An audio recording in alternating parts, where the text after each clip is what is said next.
حسبنا الله ونعم الوكيل ونعم المولى ونعم النصير.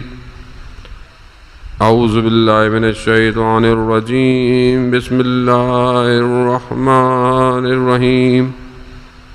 الحمد لله الذي يؤمن الخائفين وينجي الصالحين ويضع المستكبرين ويهلك ملوكا ويستخلف آخرين.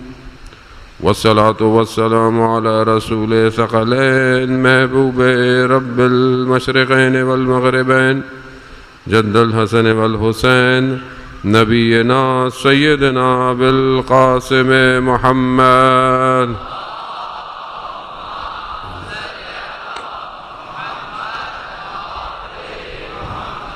وآلہ الطیبین الطاہرین المعصومین لا سیما بقیت اللہ فی الارضین روحی وارواحنا لتراب مقدم الفدا ولعنت اللہ علی اعدائہم اجمعین. بسم اللہ الرحمن الرحیم. رب اشرح لی صدری ویسر لی امری واحلل عقدۃ من لسانی یفقہوا قولی. اما بعد فقد قال اللہ تعالی فی کتاب الحکیم والقرآن المجید وما خلقت الجن والانس الا لیعبدون. صلوات بھیج دیں محمد والو. اللہم صل علی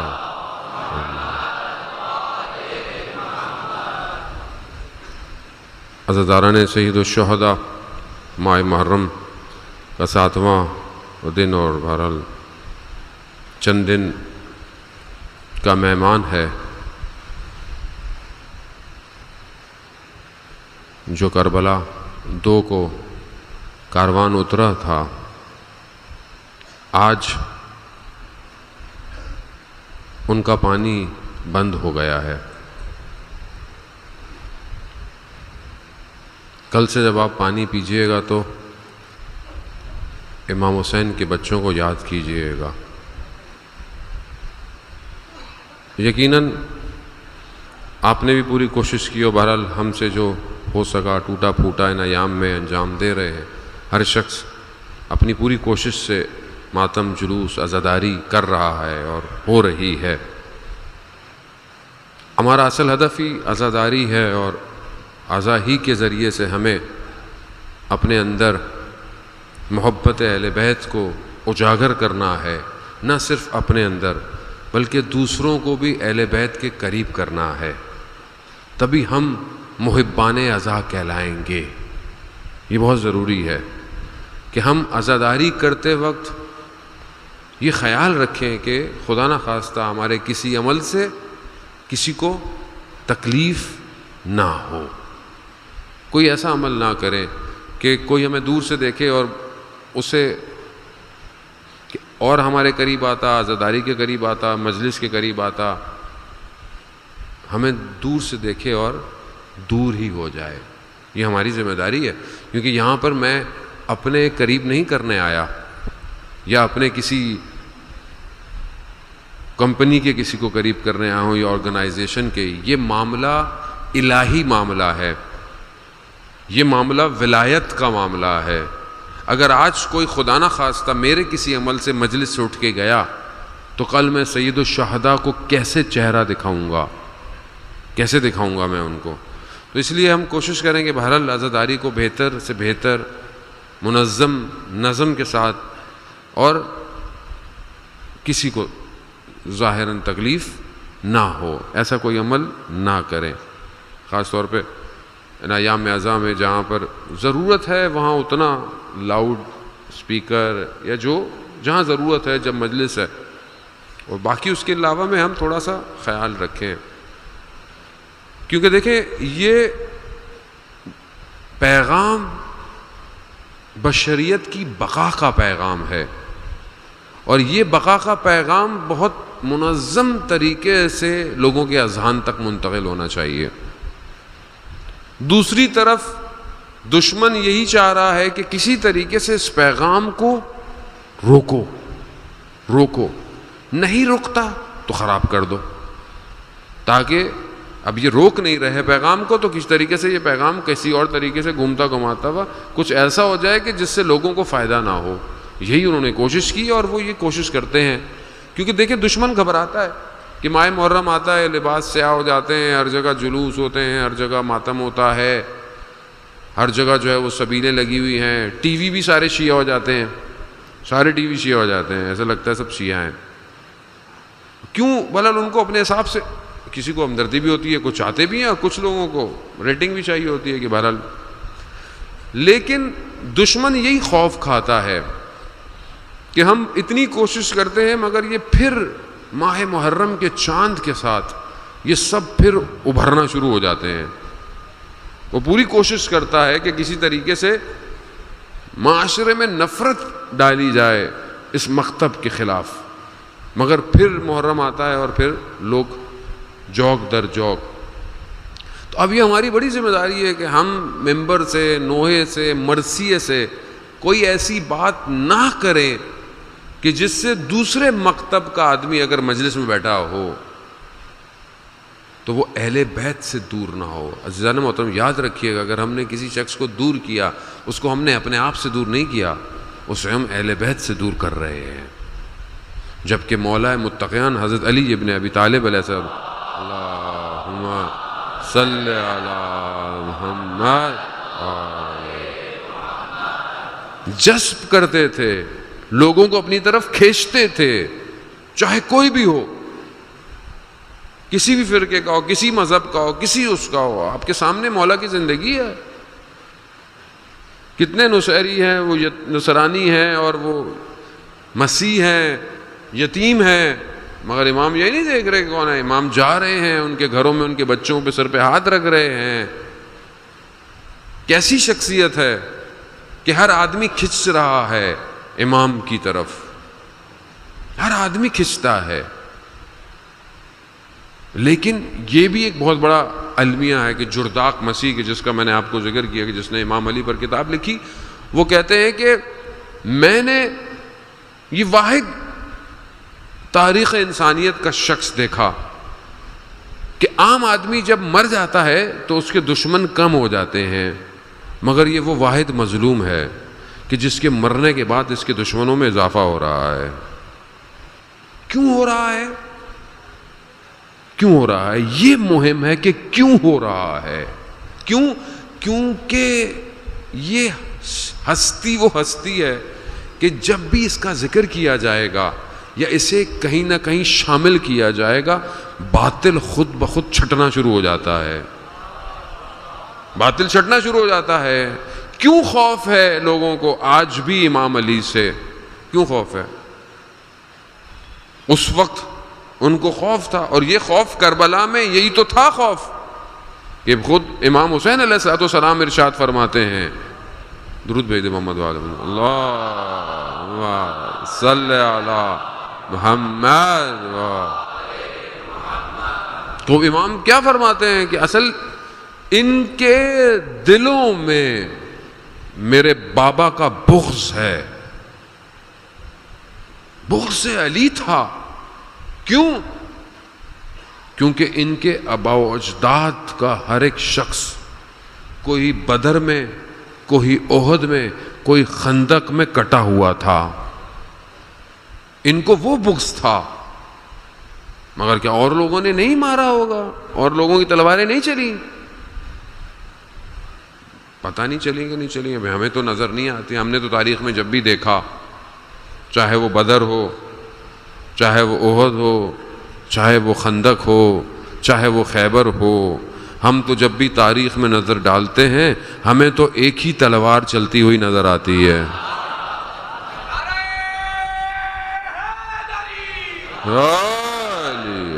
ایک ہی تلوار چلتی ہوئی نظر آتی ہے، ایک ہی شخص ہے جو نظر آتا ہے.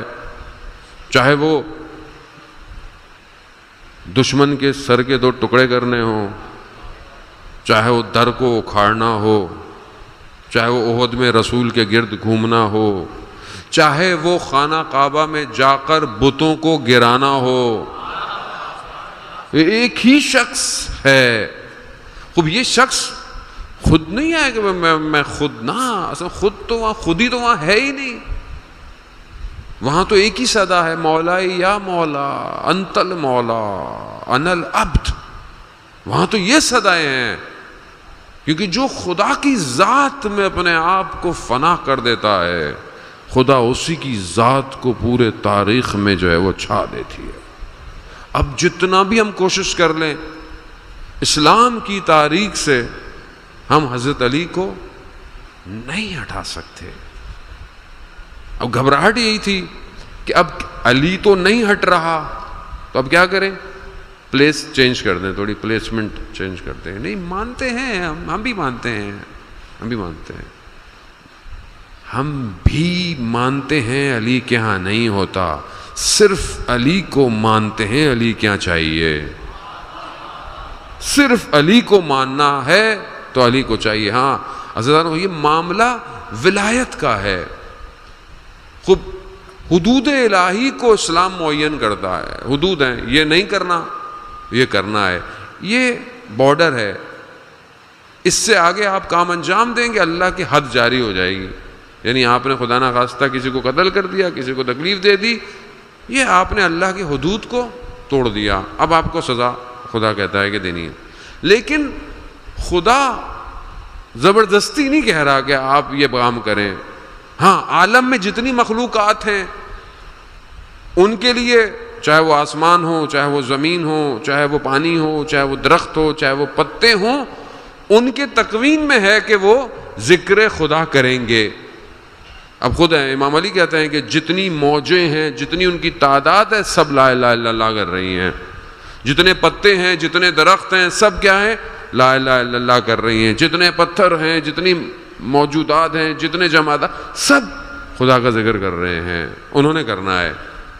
لیکن خدا نے انسان کو اختیار دیا، لا اکراہ فی الدین، دین میں کوئی جبر نہیں ہے، زبردستی نہیں ہے. تم ریسرچ کرو اپنی عقل سے، اگر تمہیں دین سمجھ میں آتا ہے. اب جب دین سمجھ میں آ گیا، خدا کو ایک مان لیا، تو اب تمہارے اوپر حدود قائم ہو جائیں گے. اور اگر خدا کو نہیں مانا تو تم ہو ہی مشرک، پھر تمہارے دوسرے حدود ہیں. لیکن جب اب خدا کو مان لیا تو اب یہ کہنا کہ 2 رکعت کیوں پڑھتے ہیں مولانا، 4 کیوں نہیں پڑھتے، صبح اٹھ کے 10 کیوں نہیں پڑھتے، خوب یہ اب میں تو گھر سے تو نہیں لے کر آیا ہوا، یہ تو اللہ کا نظام ہے، اللہ نے بھیجا ہے. یا تو اللہ کو پہلے ماننے سے پہلے سوچتے، لیکن اب جب مان لیا ہے تو اب 2 پڑھنے ہیں. مولانا روزہ یوں کیوں رکھنا ہے، اللہ کا حدود ہے. حجاب کیوں کرنا ہے، اللہ کے حدود ہیں، یہ اللہ کے حدود ہیں.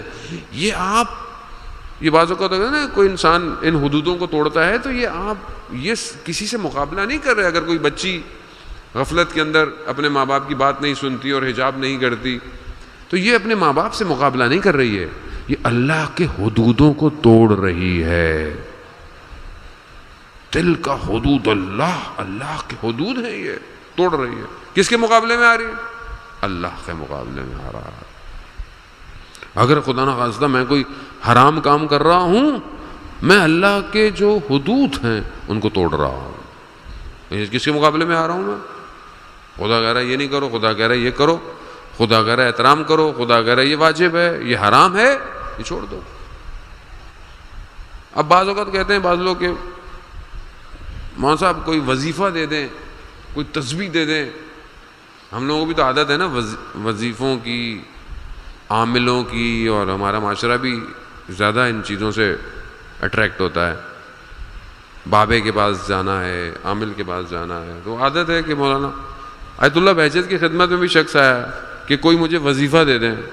تو انہوں نے کہا کہ جو حلال ہے اس پہ عمل کرو، جو حرام ہے اس کو چھوڑ دو، اس سے بڑا کوئی وظیفہ نہیں ہے، اس سے بڑا کوئی وظیفہ نہیں ہے. کہا یہی کر لو، بہت بڑی بات ہے. اب ہم بعض اوقات پتہ نہیں کن وظیفوں اور چلوں کے چکر میں رہتے ہیں، اور جو حلال اور واجبات ہیں وہ ہم سے مس ہو رہے ہوتے ہیں. مولانا رزق بہت تنگ ہو گیا ہے، مشکلات ہیں. بھائی فجر کی نماز پڑھتے ہیں، کبھی کوئی تو کہتا ہے مولانا وہ تو میں قضا پڑھتا ہوں، کوئی کہتا ہے کبھی قضا ہو جاتی ہے، کبھی ہوتی ہے، جبکہ اللہ نے رزق کو فجر کے وقت لکھا ہوا ہے. خود مولا متقیان حضرت علی ابن ابی طالب علیہ السلام، اللہم صلی علی محمد وآل محمد، خود مولا فرماتے ہیں کہ جس کی بہت مشکلات ہوں وہ فجر کے نماز سے طلوع تک، یعنی بین طلوعین، مسجد میں بیٹھے، یعنی مسجد میں نماز پڑھے فجر کی، اور سورج کے طلوع 1 گھنٹے کا فرق ہوتا ہے، 1.25 گھنٹے کا، وہاں بیٹھے. اسی لیے فجر کی جو نماز کی تعقیبات ہیں وہ اگر آپ پڑھنا شروع کریں آپ کو گھنٹہ لگ جائے گا، آرام سے گھنٹہ. تعقیبات کسے کہتے ہیں؟ میں بچوں کو کہہ رہا ہوں، ماشاءاللہ پڑھتے ہوں گے، جو نماز کے بعد دعائیں پڑھی جاتی ہیں، تسبیحیں پڑھی جاتی ہیں، اسے تعقیبات نماز کہتے ہیں. مفاتیح الجناح کھولیں، دیکھیں شیخ عباس قمی نے اس کے اندر کیا رکھا ہوا ہے، کیا ہے ہمارے لیے ہے نا. وہ مرنے کے بعد تھوڑی مفاتیح ملے گی، مرنے کے بعد تو آپ کی قبر پہ کوئی آگے پڑھے تو پڑھے، وہ بھی اگر اولاد کی اچھی تربیت کی ہوگی تو وہ آگے پڑھے گی، ورنہ تو قبر کیا مطلب، جتنی جلدی جنازے کو دفناؤ وہ گھر چلے. یہی پریشانی ہے نا. اگر کوئی مشکل ہے مولا کہتے ہیں کہ بیٹھیں اور یہ دعائیں پڑھیں. کیونکہ ہم کسی اور چیزوں کے چکر میں رہتے ہیں. شارٹ کٹ چاہیے ہمیں زندگی میں. اگر شارٹ کٹ زندگی میں ہوتا تو پروردگار ایک اسلام کا ورژن 23 سال میں جو شریعت اتری تھی ایک وہ اتارتے. ایک اللہ تعالیٰ کہتا ہے یہ میں نے کریش کورس پروگرام بھی اتارا ہے 2 سال کا بھی، یہ اگر آپ کو چاہیے. اسلام میں کوئی شارٹ کٹ نہیں ہے. ہاں ایک شارٹ کٹ ہے اسلام میں، اگر کسی مقام پہ پہنچنا ہے. وہ کیا ہے؟ وہ کربلا ہے. کہ اگر کہیں دیر ہو گئی ہے، کہیں نہیں پہنچ پائے، کربلا آ جاؤ. یہ ایک رات میں ہزاروں سال کا سفر طے کروا دے گی. یہ کربلا ہے، یہ آسان نہیں ہے. آیت اللہ شمس الدین اپنی کتاب کے اندر بیان کرتے ہیں، ایک حاج ملا شخص تھے، مجلسیں پڑھاتے تھے، اور کہتے میں نے آیت اللہ میلانی کے یہاں بیٹھا ہوا تھا تو میں نے دیکھا یہ شخص آیا اور لباس بھی سادہ سا. آیت اللہ میلانی کسی نے توجہ ہی نہیں دی. آیت اللہ میلانی اپنی جگہ سے کھڑے ہو گئے، بڑے احترام سے انہیں بٹھایا. میں سمجھا کہ جب اتنی بڑی شخصیت احترام کر رہی ہے تو کوئی مقام تو ہوگا. تو پتہ کیا کہ وہ مجلسیں پڑھاتے تھے، خطیب تھے. تو جس جگہ وہ ہر سال عشرہ پڑھتے تھے، ایک سال جو مجلس پڑھواتا تھا اس نے ان کو نہیں بلایا. اس نے بولا میں کسی اور کو بلاتا ہوں. اس نے کسی اور کو بلایا. چند دن گزرے، مجلس چل رہی تھی، 6 7ویں پتنی ایسی مجلس تھی. وہ جو خطیب تھا وہ نہیں آیا. اچھا یہ مجلس میں نہیں آتے تھے، کیوں نہیں آتے تھے؟ کہ بانی کو شرمندگی نہ ہو کہ مجھے نہیں بلایا تھا تو میں اس لیے آ رہا ہوں، اس کے لیے نہیں آتے تھے. یہ گھر بیٹھے. اب یہ پریشان کہ خطیب نہیں آیا، لوگ بیٹھے ہوئے ہیں، مجلس ہے، کرتا خلوص سے تھا. جب وقت گزرنے لگا تو حضرت سیدہ سے متصل ہوا وہ شخص اور کہتا ہے یا سیدہ میری مدد کیجئے، مجلس آپ کے بیٹے کی ہے. کہتا ہے ابھی یہ کر رہا تھا، سوچ رہا تھا، تو اس نے دیکھا کہ مجلس آوازیں آ رہی ہیں، ممبر پہ خطیب کی آواز آ رہی ہے. تو یہ سمجھا کہ خطیب پہنچ گیا. یہ جب جا کے پہنچا تو کیا دیکھتا ہے؟ تھوڑی دیر بعد دیکھتا ہے کہ وہی جو ملا تھے وہ بیٹھے ہوئے مجلس پڑھ رہے ہیں. اب انہوں نے جب مجلس پڑھی اترے تو کہا آپ کیسے آ گئے؟ کہا میں گھر بیٹھا ہوا تھا، حضرت سیدہ میرے خواب میں آئی، کہا کہ جاؤ ہماری مجلس برپا ہونی چاہیے. آیت اللہ شمس الدین کہتے ہیں کہ انسان اس مقام پہ چلا جاتا ہے کہ حضرت سیدہ مستقیم اس کو امر کرتی ہیں. کہاں؟ مجلس، عزاداری. اہمیت ہے اس کی، تبھی تو اس کو بچا کے رکھنا ہے. یہاں پر گور اور خزانے نکل رہے ہیں، اسی کو بچانا ہے. اور کتنی مجلسیں ہیں، اور کون سی مجلس خدا قبول کرے کسی کو بھی نہیں پتا. اب بولیں جی لاکھوں لوگ بیٹھے ہوئے تھے، کروڑوں لوگ سن رہے تھے، کیا پتا قبول ہی نہ ہو. نجف کے بہت بڑے مولانا کوثر نجفی کا مشہور واقعہ، کہ سارا دن مجلس سے پڑھتے ہیں جیسے ہمیں پڑھتے ہیں. ہمیں بھی شرمندگی ہوتی ہے. میں بہرحال یہاں سے بھی یہ پیغام دوسروں تک کیونکہ ریکارڈ بھی ہو رہا ہوتا ہے. لوگ بہت رابطہ کرتے ہیں مولانا صاحب مجلس پڑھتے ہیں مجلس پڑھتے ہیں. کون نہیں چاہتا مجلس نہ پڑھے, ہے ہی مجلس پڑھنے کے لیے. لیکن بہرحال مجلس کا شیڈیول, مجلسیں جو ہیں وہ پہلے سے شیڈیول ہوتی ہیں. اب درمیان میں اچانک سے کچھ کرنا پورے شیڈیول کا, یا شاید یوں کہہ لیں کہ شاید میرے اندر توان یا طاقت نہیں ہے کہ میں دن میں زیادہ پڑھ سکوں. جو ہے میں اتنی پڑھ سکتا ہوں. تو میں معذرت چاہتا ہوں, بہت لوگ رابطہ کرتے ہیں تو نہیں کر پاتا آدمی. وہ بھی خطیب تھے, مجلسیں پڑھتے تھے بڑی بڑی. ان کو کسی بچوں نے کہا کہ ایک مجلس پڑھنی ہے. ان کو میرے پاس وقت نہیں ہے. کہا تھوڑی دیر. کہا اچھا میں تھوڑی دیر پڑھوں گا, آؤں گا بس. گئے, جا کے کیا دیکھا, چھوٹے سے بچے ہیں چند اور زمین پر بیٹھے ہوئے ہیں. یہ مجلس پڑھنے گئے. انہوں نے کہا میں بس تھوڑے سے مصائب پڑھوں گا بس. کہا ٹھیک ہے آپ پڑھ. انہوں نے پڑھے, اٹھ کے جانے لگے. بچوں نے چائے دی تو انہوں نے چائے دے گی, چائے ٹھنڈی تھی. انہوں نے چائے کو یوں پھینکا کہ میں چائے نہیں پی رہا. چلے گئے. رات کو خواب میں سوئے. خواب میں حضرت سیدہ سلام اللہ علیہ کو دیکھا. اللہم صلی علی محمد وآلہ. بی بی کو خواب میں دیکھا. بی بی نے کہا کہ ہم نے تمہارے پورے دن کوئی بھی مجلس قبول نہیں کی. کہاں, صرف وہ ایک مجلس جو تم نے بچوں کے ہاں پڑھی تھی وہ قبول کی. مگر ہمیں تم سے ایک شکوہ ہے. کہا تم نے وہ چائے جو بچوں نے دی تھی وہ تم نے نہیں پی. وہ چائے ہم نے خود بنائی تھی. اللہ اگر ہمارے ذہن میں صرف اتنا ہو کہ وہ خاتون مجلس میں آتی ہیں اپنے بیٹے کا پرسہ لینے, تو ہمیں کیسی مجلس کرنی چاہیے, چاہے ہمارا انتظام ہو چاہے ہمیں پڑھنا ہو. تو اس کا مطلب ہے ہمیں کس کو راضی کرنا ہے, بیوی کو راضی کرنا ہے. ہو سکتا ہے میری کوئی بات ان چند دنوں میں آپ کو اچھی نہ لگی ہو, آپ راضی نہ ہوئے ہوں. انسان ہے, انسان سے غلطی بھی ہو سکتی ہے, کچھ بھی ہو سکتا ہے. لیکن اصل ہدف یہ ہے کہ کیا وہ راضی ہوئے یا نہیں ہوئے. اگر وہ راضی ہیں تو جہان ناراضی ہو آپ سے کیا فرق پڑتا ہے. شفاعت آپ کے ہاتھ میں تو نہیں ہے, شفاعت تو ان کے ہاتھوں میں ہے. کرتا تو روزے قیامت میں میری بیوی وہ کرتا لے کر آئیں گی, عالم نگاہیں جھکا کے کھڑا ہوا ہوگا. مجھے تو اور آپ ہم سب کو ان کی شفاعت چاہیے. لیکن بہرحال یہی عزاداری ہے جو ہمیں علم بھی دیتی ہے, معرفت بھی دیتی ہے اور سب کچھ دیتی ہے.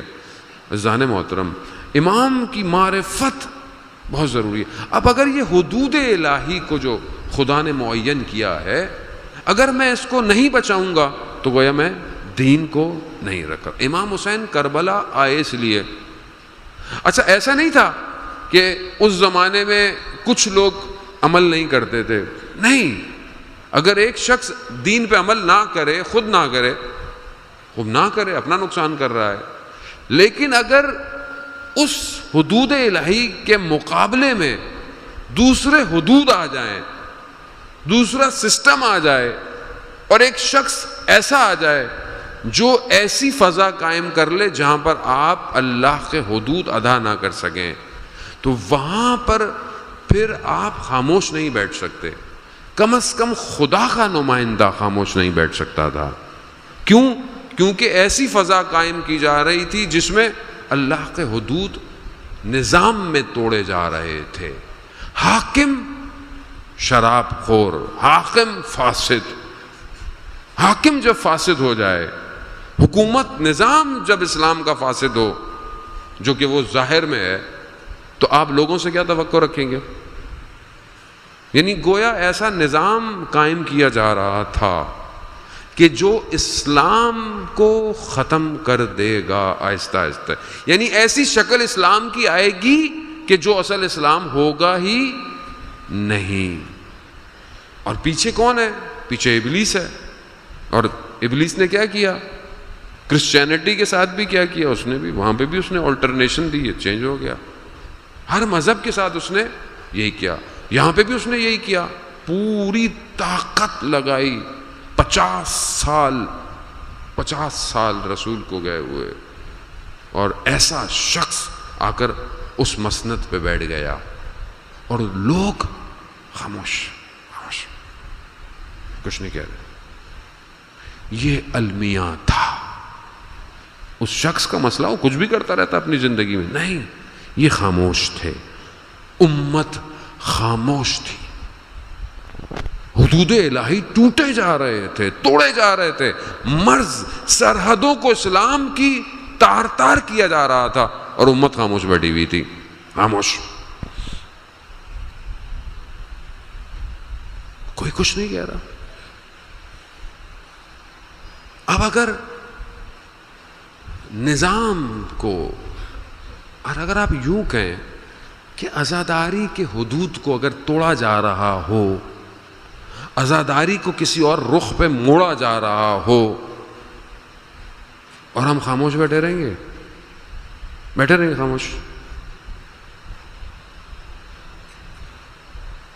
گھبرا گئے آپ تھوڑے سے، مجھے لگ رہا ہے.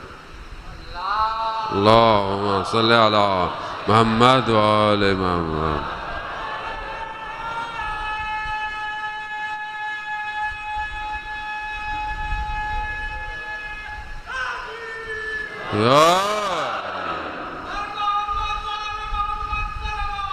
اللہم صلی علی محمد. دیکھیں کام کیسے کیا، کیسے کرتے ہیں کام، قوم کو کیسے سلایا جاتا ہے، آہستہ آہستہ. اگر کوئی سامنے سیدھا آ کے کھڑا ہو جائے کہ مجھے یہ چیز آپ کی پسند نہیں، آپ بولیں بھائی آپ کون ہوتے، نکلے یہاں سے. نہیں، وہ کہے کہ نہیں مجھے تو بڑی پسند ہے، میں بھی ویسے ہی کرتا ہوں، لیکن تھوڑا ایسے کر لیتے ہیں. اچھا آپ کہہ رہے ہیں تھوڑا پسند تو کرتا ہے، تھوڑی سی تبدیلی کر رہا ہے. آہستہ آہستہ وہ آپ کو بھی تبدیل کر دے اور آپ کو محسوس ہی نہ ہو. اور پھر جب کوئی شخص آ کر کوئی بات کرے کہ یہ کیا ہو رہا ہے، تو آپ سب یوں دیکھیں گے اس کو، کیا ہو رہا ہے، کچھ نہیں ہو رہا، یہ تو کئی سالوں سے ہو رہا تھا، ہم تو جب سے بڑے ہوئے ہم تو یہی دیکھ رہے ہیں. تو یہ تو کوئی گارنٹی نہیں ہے کہ جب سے آپ دیکھ رہے ہیں چیز صحیح ہو، کوئی گارنٹی ہے. اصل کیا ہے عزاداری کا، کیا وہ ہو رہا ہے؟ کیا یہ عزاداری قوموں کو بیدار کر رہی ہے؟ کہ یقیناً کر رہی ہے، ہونی بھی چاہیے. لیکن کیا ہم اس عزاداری کو یونیورسل کر رہے ہیں، دنیا میں اس پیغام کو بھیج رہے ہیں؟ جس طرح دیکھیں ہر جگہ دنیا میں پروٹیسٹ کا طریقہ الگ ہے، پیغام سننے کا طریقہ الگ ہے، ہر جگہ الگ ہے.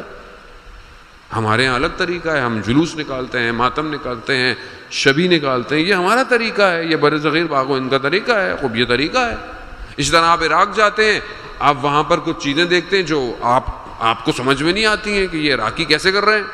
بھارا وہ ان کا طریقہ ہے پروٹیسٹ کرنے کا، یاد منانے کا، گریہ کرنے کا. اس طرح ایران کے اندر الگ ہے، اس طرح عرب ملکوں میں اور ہر جگہ الگ ہے، ویسٹ میں الگ ہے. لیکن اگر ہم ان طریقوں کو ہدف بنا لیں اور پیغام کو چھپا دیں، پھر کیا ہوگا؟ پھر بات کیسے پہنچے گی؟ دیکھیں ہر دور میں امام کے مقابلے میں جو نظام آیا ہے، اس نے ہر طریقے سے اس امامت کو خراب کرنے کی کوشش کی ہے، جو اس کے بس میں تھا. اب ہارون رشید کا دور ہے، امام رضا علیہ السلام بیٹھے ہوئے ہیں. اللہم صلی علی محمد وآل محمد. اب اس نے ایک جادوگر یا جو چیزیں دکھاتے ہیں آنکھوں کو دھوکہ دینے کے لیے، اس کو بلایا ہوا، کوئی آیا ہوا. اب اس کو بہت شوق تھا کہ کس طریقے سے امام کو کبھی علمی بحثیں کرواتا تھا، کبھی کسی کو بلاتا تھا کہ امام کی کہیں نہ کہیں رسپیکٹ کم ہو، کس طریقے سے اذیت کرے. کہنے کو بڑا امام کا خیال رکھتا تھا لیکن بہت سخت اندر سے عداوت رکھتا تھا. اب اس نے کہا کہ جب امام آئے تو تم کچھ ایسا کرنا کہ لوگ ہنسیں. اب اس نے کھانے بھی بلایا بھائی امام روٹی اٹھانا چاہ رہے ہیں, اب وہ اپنے کرتب سے روٹی کو ادھر کر دے, کبھی روٹی کو ادھر کر دے, یعنی امام کو تکلیف دے رہا ہے. جہاں وہ خلیفہ بیٹھا تو اس کے پیچھے ایک قالین تھا, اس قالین پہ شیر کی تصویر بنی ہوئی تھی. امام نے انگلی سے اشارہ کیا,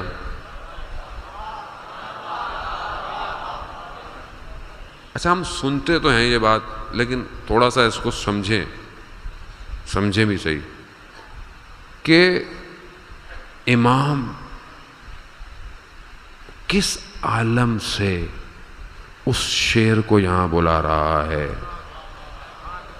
کس عالم سے بلا رہا ہے, امام کا اختیار کتنا ہے, کس عالم تک امام اختیارات رکھتا ہے. امام نے اشارہ کیا, تصویر شیر بن کے آئی, کھا گئی نہیں, وہ بے ہوش ہو گئے خلیفہ صاحب, ان کی ہمت ہی اتنی تھی, طاقت ہی اتنی تھی بیچارے کی, وہ بے ہوش ہو گئے. اٹھے تو کہنے لگے بھائی اس کو باہر لے آئیں. امام نے کہا جس کو یہ کھا لیں وہ باہر نہیں آتا. ہاتھ جوڑ کے اس کو واپس بھجوایا انہوں نے. امام چاہتے تو کر سکتے تھے عزیزان محترم, لیکن ائمہ نے کیوں نہیں کیا ایسا؟ قومیں سو رہی تھی, قوم سو رہی تھی. امام چاہتے تھے قوم بیدار ہو, قوم بیدار ہو کہ ایسے خلیفہ کو ہٹائے اور جو امام کا حق ہے اسے دے, مگر قوم سو رہی تھی. اور ایسے واقعات ائمہ کے بہت سارے واقعات ہیں, عالم ملکوت کے, عالم جبروت کے. اور خود واقعہ ہے مولا متقیان حضرت علی ابن ابی طالب علیہ الصلوۃ والسلام, اللہم صلی علی محمد وعلی محمد.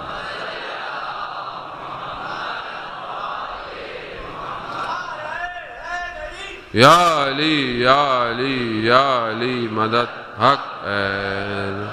خوب واقعہ مفصل ہے, میں صرف بتانے کے لیے کہ اختیارات کتنے ہیں. کہ حضرت سلیمان فارسی کہتے ہیں کہ مسجد کوفہ کے ممبر پہ مولا بیٹھے ہوئے تھے, مولا نے پتہ نہیں کچھ اشارہ کیا کہیں جانے کے لیے, بادل آئے اور امام بادل پر تشریف رکھے اور ایک بادل پہ میں تشریف رکھا, اور نہ جانے کہاں لے گئے, اور کچھ معاملات تھے, کچھ ان کو طے کرتے ہوئے ہم واپس آئے اور آ گئے. اب یہ ان کے لیے کوئی کمال نہیں تھا, یہ ان کے لیے کوئی کمال نہیں تھا. مثال کے طور پر جیسے آج کل کے دور کا جوان, اگر آج سے آپ 15 سال 20 سال پہلے جائیں تو آپ یہ سمجھ سکتے تھے کہ میرے ہاتھ میں ایک ایسی ڈیوائس ہوگی کہ جس سے میں اس دنیا سے اس دنیا کے کونے تک لائیو چیزوں کو جو ہے وہ اپنی ڈیوائس پہ دیکھ رہا ہوں گا. آج سے 15 سال پہلے نہیں ہوا یہ, جب یہ یوفون لانچ ہوا ہے. آپ کا آپ بولے مولانا آپ کو بہت ڈیٹیل زیادہ پتہ ہے. یوفون جب لانچ ہوا ہے نا, تب جی ایس ایم عام ہوا ہے پاکستان کے اندر. اس سے پہلے ہمارے پاس دوسرے ٹیکنالوجی تھی جس پہ دوسرے فون تھے. جی ایس ایم کیونکہ ڈیجیٹل کوڈنگ ہے, وہ اینالاگ تھا, یہ ڈیجیٹل کوڈنگ ہے. اس ڈیجیٹل میں اتنی صلاحیت ہے کہ یہ ڈیٹا کو کوڈ اور ڈی کوڈ بہت تیزی سے کرتا ہے. اس کا بی ٹی ایس کا سسٹم, اس کا ڈیٹا کی جو رفتار ہے, فائبر آپٹک پہ اور سیٹلائٹ دونوں پہ. 2 طریقے ہیں دنیا میں ڈیٹا ٹرانسفر, ایک فائبر آپٹک ہے جو پوری دنیا میں بچھی ہوئی ہے, اور ایک سیٹلائٹ ہے. یہ کچھ سالوں میں عام ہوا ہے, اس سے پہلے ہمارا تصور نہیں. آپ یہاں بیٹھے ہوئے ہیں, آپ اپنے گھر کی لائٹیں آن کر سکتے ہیں, آف کر سکتے ہیں, اپنے گھر کے اندر کیا ہو رہا ہے. آپ یہاں ہیں, آپ کا آفس امریکہ میں ہے, آپ یہاں سے بیٹھے ہوئے اپنے آفس کو دیکھ سکتے ہیں کیا ہو رہا ہے, کتنا ہو رہا ہے, اور نہ جانے کتنے سافٹ ویئر جو ابھی دنیا کے اندر چل رہے ہیں. آپ گاڑی کو سٹارٹ کر سکتے ہیں یہاں سے بیٹھے ہوئے. یہ تصور نہیں تھا پہلے, مگر ابھی جو کر رہا ہے, اگر آپ 15-20 سال پرانے کسی کو اٹھائیں تو بولے او کیا, لیکن ابھی بچہ کہتا ہے کچھ نہیں ہے, یہ تو کچھ نہیں ہے. ابھی تو ہولوگرام کا ٹائم آنے والا ہے کہ شخص خود ہولوگرام بن کر آپ کے سامنے کھڑا ہوا ہوگا. اب اسکرین نہیں ہوگی, آپ کسی سے بات کریں گے, خود ہولوگرام میں آپ کے سامنے بڑا, آپ اسے بات کریں. یہ ہو گیا, اسٹارٹ ہو گیا ہے یہ. اور اسی ہولوگرام پہ وہ حضرت عیسیٰ کو اتاریں گے, یاد رکھیے گا. آپ نے کیا سمجھا ہوا ہے دشمن کو؟ ہمیں اس نے کرکٹ کے میچ، فٹ بال کے میچوں پہ لگایا ہوا ہے، اور خود وہ کیا کر رہا ہے؟ آپ کی سوچ لیکن اسے نہیں پتا اس مکتب کے ایسے جوان بھی ہیں جو ان کی سوچوں کی حدودوں کو بھی پار کر چکے ہیں. خوب یہی سوچ، اللہم صلی علی محمد وعلی محمد. خوب یہ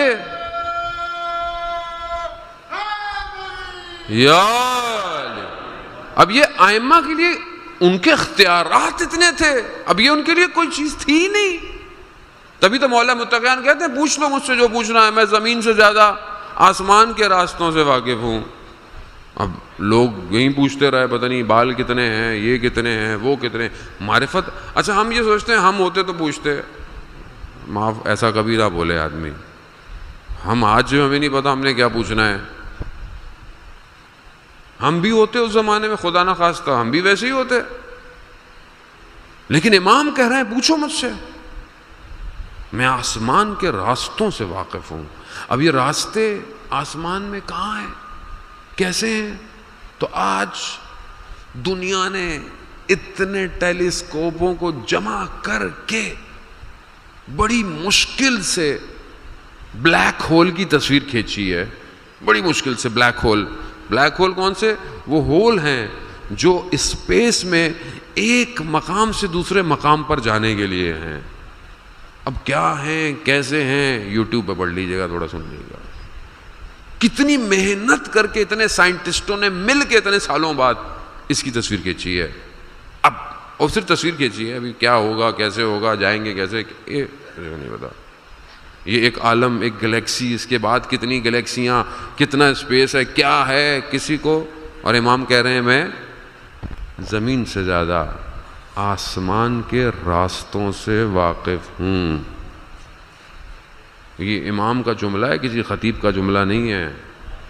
یہ امام نے دل خوش کرنے کو یا نعرے کے لیے نہیں کہا تھا. عزیزان محترم، یہ امام عدل کا امام ہے، حق کا امام.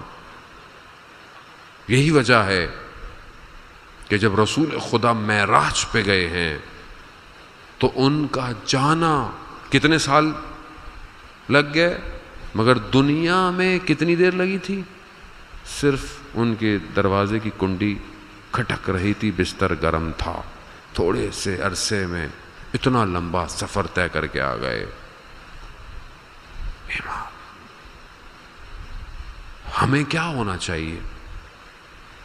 ہمیں کس مقام پہ ہونا چاہیے؟ باطنی بھی اور ظاہری بھی. امام یہی تو چاہتے ہیں. امام اس لیے تو بلا رہے ہیں ہمیں بار بار، آؤ سمجھو، اپنی قیمت سمجھو، تمہاری قیمت بہت بڑی ہے. ملکوت کی سیر کرو. ابھی میں انچولی میں پڑھ رہا تھا کہ زرارہ یا امام جعفر صادق علیہ الصلوۃ والسلام، اللہم صلی علی محمد وعلی محمد.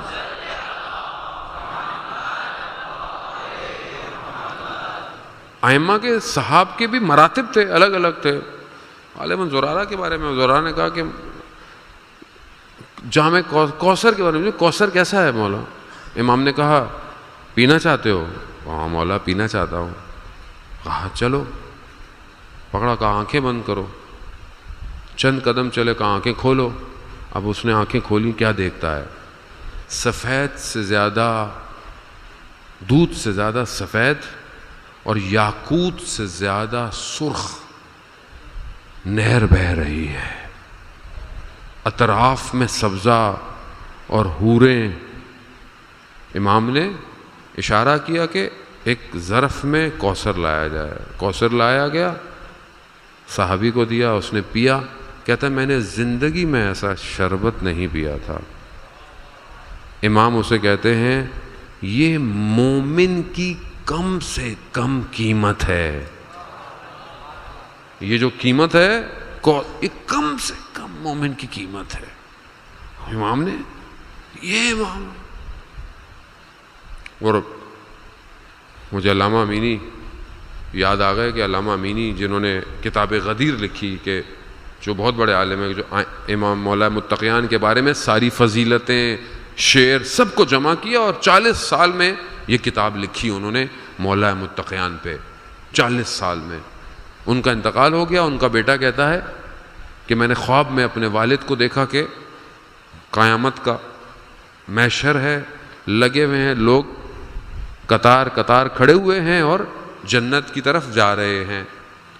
مولا ان کو ظرف یعنی برتن میں سے کوثر پلا رہے ہیں. کہہ رہے ہیں جیسے ہی میرے بابا کی باری آئی, امام نے برتن رکھ دیا, اپنے ہاتھوں میں کوثر اٹھایا اور کہا امینی تم نے دنیا میں ہمارے نام کو روشن کیا ہے, ہم یہاں تمہارے چہرے کو روشن کریں گے. یعنی کام کیا, امام کی معرفت تھی, امام کو جانتے تھے. یہ ہے. اور کیسی زندگی گزاری علامہ امینی نے کہ وہ صدام کا دور ہے اور شخص کوئی فوجی ہے, اس کا بیٹا مریض ہے, ڈاکٹروں نے منع کر دیا یہاں رکھنا ہے یا گھر لے جانا ہے, وقت پورا ہو گیا ہے, وقت پورا ہو گیا. خوب بہر اولاد تھی, علامہ کو جانتا تھا. علامہ کو خط لکھا کہ میرا ایک ہی بیٹا ہے, میں آپ سے, مجھے آپ اپنے مولا سے کہ جس کے لیے آپ ملک ملک شہر شہر جا کر ان کے لیے کتاب لکھ رہے ہیں, مجھے اس سے میرا بچہ دلا دیں. یہ جیسے ہی نامہ علامہ امینی کے پاس آیا, علامہ امینی نے اس کو پلٹا, بسم اللہ لکھی اور کہا جاؤ مولا نے تمہیں تمہارا بچہ دیا. یہ نامہ ادھر گیا, یہاں ابا اوڑی نجف میں مولا کے حرم میں گئے, زیارت جامع پڑھی اور صرف یہ کہا مولا ایک حوالہ بھیجا ہے, عزت رکھ لیجئے گا. دوسرے دن وہ بندہ تحفے تحائف لے کر کہ میرے بچے کو تو شفا مل گئی ہے. خوب یہ چیزیں ان کی بارگاہ میں تو بہت چھوٹی سی ہے, چھوٹی. آپ یہاں اپنے امام بارگاہ کے علم پہ منت مان لیں. ہماری والدہ خدا ان کی مغفرت فرمائے, اہل سنت ان کی بہت دوست تھے. ایک اہل سنت ان کی دوست تھی, ان کے 8-10 سال سے یا 12 سال سے اولاد نہیں ہوئی تھی. تو وہ اکثر کہتی تھیں کہ دعا کریں آپ صحیح ہے, دعا کریں. تو انہوں نے کہا ایک شرط ہے, میرے ساتھ علم پہ چلو. اور یہ ہماری اپنی زندگی کا واقعہ ہے. کہا میرے ساتھ علم پہ چلو, علم پہ جا کر میں منت مانوں گی, جب تمہیں اولاد ہو جائے تو یہاں پہ آگے نیاز دے دینا.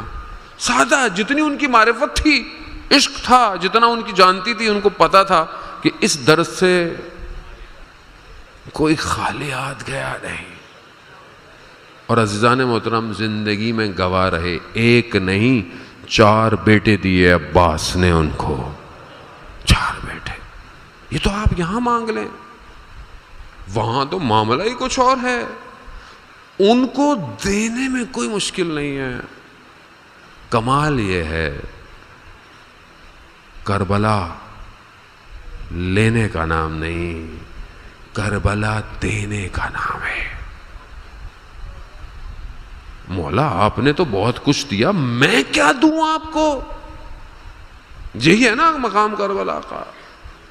امام نے اپنی زندگی میں کیا کیا.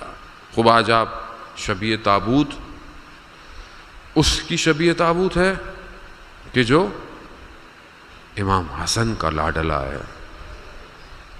امام حسن کا لاڈلا ہے, یعنی کربلا دینے کا نام. یعنی امام حسن بھی اس وقت امام حسن جو ہے وہ دینا چاہتے ہیں. ہاں حضرت برحال آپ ابھی وقت ہے, ابھی آپ سنیں گا. امام حسن کون ہے؟ وہ امام ہے, وقت کا امام ہے. رسول خدا حضرت محمد مصطفیٰ صلی اللہ علیہ وآلہ وسلم,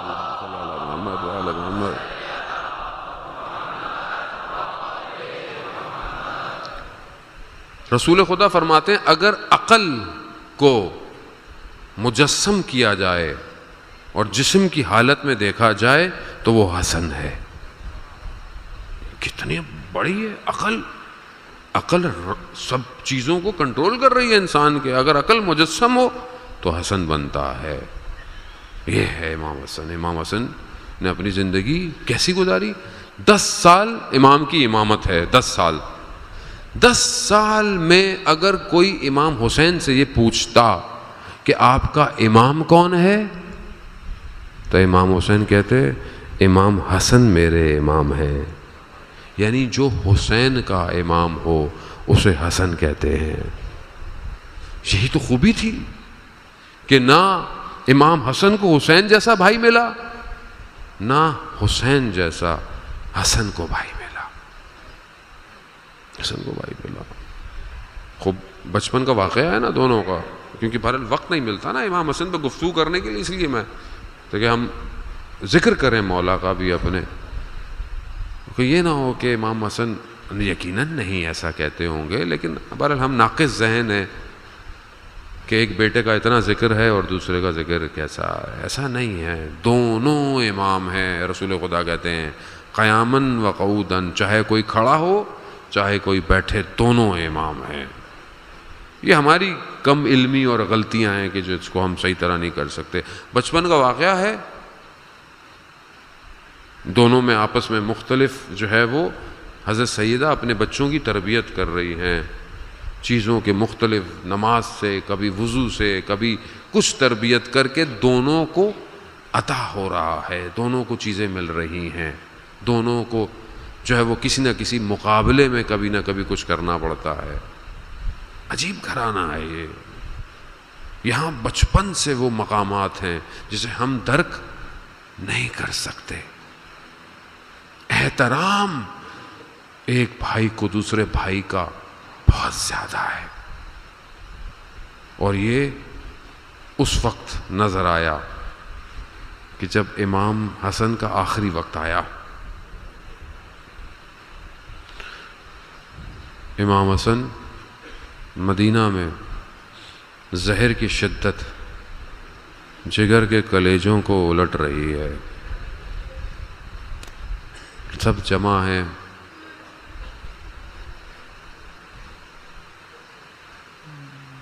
زوجہ سے کہا ام فروا قاسم کہاں ہے؟ قاسم کو لاؤ. قاسم آئے، چھوٹے سے ہیں، قاسم کے بدن کو چوم رہے ہیں، کبھی ہاتھوں کو، کبھی گردن کو، کبھی بدن کو، اور قاسم سے مخاطب ہوئے. کہا بیٹا زندگی میں کبھی کوئی بہت مشکل وقت آ جائے، بہت مشکل، اور کچھ چارہ نہ ہو پائے، تو یہ ایک تعویذ میں تمہیں باندھ رہا ہوں، اس کو کھول لینا. امام حسن آخری وقت سب رو رہے ہیں، امام حسین بھی رو رہے ہیں. امام حسین کو روتا ہوا امام حسن سے دیکھا نہ گیا. کہا آپ کیوں رو رہے ہیں؟ لا یومک یا ابا عبداللہ، لا آپ جیسا دن کوئی دن نہیں ہے. اللہ اکبر. وقت گزر گیا، حضرت قاسم بڑے ہو رہے ہیں. اب حضرت قاسم کی زندگی میں کبھی کوئی مشکل دن آیا ہی نہیں. اور کیسے آتا؟ حسین جیسا چچا ہو، عباس جیسا چچا ہو، کبھی مشکل آ سکتی تھی؟ امام حسین نے اپنے بھائی کے یتیم کو نازوں سے پالا. وقت گزر گیا، کاروان کربلا آ گیا. شب عاشورہ امام سب کو ان کے مقام بتا رہے ہیں، آپ شہید ہوں گے، آپ شہید ہوں گے، آپ یہاں ہوں گے. اب یہ بچہ ایک کونے میں بیٹھا ہوا سب سن رہا ہے. بنی ہاشم کے بچے کی معرفت دیکھیں آپ. یہ ہے ہم 13 سال کے بچے سے کیا لے رہے ہیں، اور خود 13 سال کا بچہ ہمیں شب عاشورہ کیا بتا رہا ہے. کیا معرفت دیکھیں اس بچے کی. بچہ اٹھا، چلتا ہوا چچا کے پاس پہنچا. مولا، چچا جان، کیا ہماری باری نہیں آئے گی؟ اللہ، عشق شہادت، عشق شہادت. امام آگے سے پوچھتے ہیں، امام جانتے ہیں، امام پوچھتے ہیں آپ کے لیے موت کیا ہے؟ آگے سے جو جملہ بولا اس بچے نے، معرفت دیکھیں، نگاہ دیکھیں، جو میں کل آپ کو کہہ رہا تھا، نگاہ کائنات پہ کیسی حضرت قاسم کی۔ ہمارے 13 سال کے بچے کی نگاہ کہاں اور اس 13 سال بچے کی نگاہ کہاں ہے؟ کہا بیٹا موت آپ کے لیے کیا ہے؟ کہا چچا موت میرے لیے شہد سے بھی زیادہ میٹھی ہے، یعنی کو خوف نہیں۔ کہا بیٹا باری آئے گی، نہ صرف آپ کی بلکہ آپ کا بھائی علی اصغر بھی شہید ہوگا۔ اب جب قاسم کا یہ سننا تھا تو غیرت بنی ہاشم سے رکا نہ گیا۔ کہا چچا جان کیا یہ لعین خیموں تک پہنچ جائیں گے؟ کہا نہیں بیٹا، ہم خود علی اصغر کو لے کر میدان میں جائیں گے۔ ہاں زاداران محترم اجرکم اللہ، خدا آپ کے گریے کو آنے کو قبول کیجئے۔ جس طرح آپ نے علی اصغر کے جنازے کو کل اٹھایا ہے نا، آج شبیہ قاسم کو بھی اسی طاقت سے اٹھائیے گا۔ ہاں زاداران محترم، روز عاشوراء آ گئی، ایک بدن آ رہا ہے، بدن آ رہے ہیں نا، ایک کر کے آ رہے ہیں۔ آرام سے سنتا، روز عاشوراء سخت تھا۔ امام حسین کے لیے اپنے جگر کے ٹکڑوں کو بھیجنا آپ کے سامنے، مولا نے کس طرح علی اکبر کو بھیجا ہے آپ جانتے ہیں، کس طرح علی اکبر کا جنازہ واپس آیا آپ جانتے ہیں۔ اون و محمد گئے، ایک کر سب جا رہے ہیں، بنی ہاشم کے جوان جا رہے ہیں، اصحاب جا رہے ہیں۔ مقام دیکھیں آپ، ان کی گفتگویں دیکھیں، یہی تو کمال ہے، کربلا کسی اور طرف متوجہ کروا رہی ہے۔ مقام دیکھیں کہ شاید وقت نہ ملے، میرے ذہن میں یہ مصائب آ گئے، پڑھتے چلے جائیں، پھر پتہ نہیں ہم پڑھ پائیں نہ پڑھ پائیں۔ ہاں عزیزان محترم، مقامات ایسے ہیں کہ جب ایک گرتا ہے، مسلم جب گرے ہیں تو حبیب پہنچے ہیں۔ حبیب کیونکہ مسلم کی دوست ہیں، کیا کہتے ہیں مسلم، کوئی وصیت ہے شاید ہم بچ جائیں، حالانکہ جانتے ہیں حبیب بچیں گے نہیں، لیکن پھر بھی کوئی وصیت ہے۔ مقام دیکھیں، مسلم کیا کہتے ہیں، مسلم نے اشارہ کیا امام حسین کی طرف، کہا حبیب جب تک زندہ ہو زہرا کے لال کا بال نہیں ٹوٹنا چاہیے۔ اللہ اکبر، اللہ اکبر۔ یعنی آپ مقام دیکھ رہے ہیں اپنے امام پر کس طرح قربان ہے، یہ چاہے بوڑھا ہو، چاہے جوان ہو، چاہے بچہ ہو۔ اب یہ بچہ دیکھ رہا ہے، آ رہے ہیں لوگ، جا رہے ہیں، چچا جان ہماری باری کب آئے گی؟ چچا کہہ رہے ہیں قاسم تم حسن کی نشانی ہو، میرے بھائی کی نشانی ہو۔ اللہ اکبر۔ پھر قاسم آتے ہیں، کہا نہیں، اب قاسم پریشان ہے کہ شوق شہادت، عشق ملاقات پروردگار لبریز ہے وجود میں، قاسم سے رہا نہ گیا۔ قاسم ایک عجیب سی حالت میں خیمے میں گئے، ماں نے قاسم کو دیکھا، قاسم کیا ہوا؟ کہا اماں جان چچا اجازت نہیں دے رہے ہیں جانے کی۔ اب یہ سننا تھا ماں کا، کیا مائیں ہیں کربلا کی، سلام ہو ان کی عظمتوں پر۔ ماں کہتی ہے قاسم تمہارے بابا نے ایک تعویذ دیا تھا، کہا تھا کہ جب کوئی مشکل وقت آئے تو اس کو کھولنا۔ قاسم اس سے بڑا مشکل وقت نہیں ہوگا زندگی میں۔ اب جب تعویذ کھولا تو کیا دیکھا، بابا کی تحریر ہے۔ کہا بیٹا قاسم جب دیکھنا تمہارا چچا دشت میں چاروں طرف سے دشمن اس کو گھیر لے تو اللہ اور اس کے رسول کے دشمنوں کے مقابلے میں جہاد کرنے سے پیچھے مت ہٹنا، اور ہاں اگر تمہارے چچا تمہیں اجازت نہ دیں تو اتنی دفعہ جانا کہ مان جائیں۔ اب جب یہ قاسم نے دیکھا، قاسم کے چہرے کا رنگ کھل گیا، امید مل گئی۔ اب جب قاسم خیمے سے نکلے ہیں نا تو اب قاسم کے چلنے میں فرق آ گیا۔ اب جب امام حسین نے حضرت قاسم کو دیکھا، امام تھے سمجھ گئے، کہا قاسم کیا بات ہے؟ کہا چچا جان میں بابا کی سفارش لے کر آیا۔ اللہ اکبر، اللہ اکبر، اجرکم اللہ۔ ہاں زیادہ رن بس تحمل کیجئے گا، تحمل کیجئے گا۔ بڑی شان و شوکت سے قاسم کے اس تابوت کو برآمد ہونا ہے کہ کہیں میرا مولا امام حسن یہ نہ کہے کہ علی اصغر کے جنازے تو بڑے شوق سے اٹھے اور قاسم کا نہیں، ثابت کر دیں کہ حضرت قاسم بھی اتنے ہی پیارے ہیں۔ ہاں صبر کر کر، تحمل کر کر اس مقام تک پہنچنے دے جہاں پر جانا ہے۔ ہاں حضرت قاسم لائے۔ حضرت مقتل کہتا ہے حضرت قاسم کو امام حسین نے آغوش میں لیا، دونوں نے اتنا گریہ کیا کہ دونوں غش کھا کر گر گئے، غش کھا کر گر گئے۔ اٹھایا قاسم کو اٹھایا، قاسم کو خیمے میں لے جا کر امام حسن کی دستار حضرت قاسم کے سر پر پہنائی ہے۔ چھوٹا ہے نا، لباس ذرا نہیں آ سکتی، لوہے کا لباس نہیں آ سکتا، سر پر بھی وہ خال نہیں آ سکتا۔ روشن اتنا چمکتا ہوا چہرہ ہے کہ دیکھنے والوں نے کہا بنی ہاشم کا چراغ جا رہا ہے۔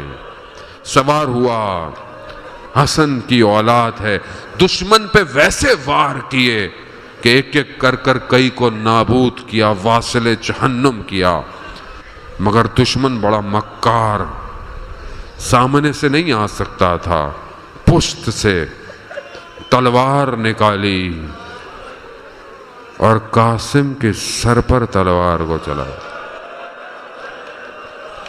کچھ نہیں تھا نا، تلوار اپنا اثر کر گئی۔ 13 سال کا بچہ ہے، سنبھل نہیں پایا، گھوڑے سے نیچے آیا ہے۔ بعض بیان کرتے ہیں کہ بنی ہاشم کی غیرت تھی جو گوارا نہیں تھی، جھکی تو ایسے گرز پڑے کہ امام نیچے آئے۔ جیسے ہی حضرت قاسم نیچے آئے نا تو اس لائن نے سوچا کہ میں فوراً اس گردن کو تن سے جدا کروں۔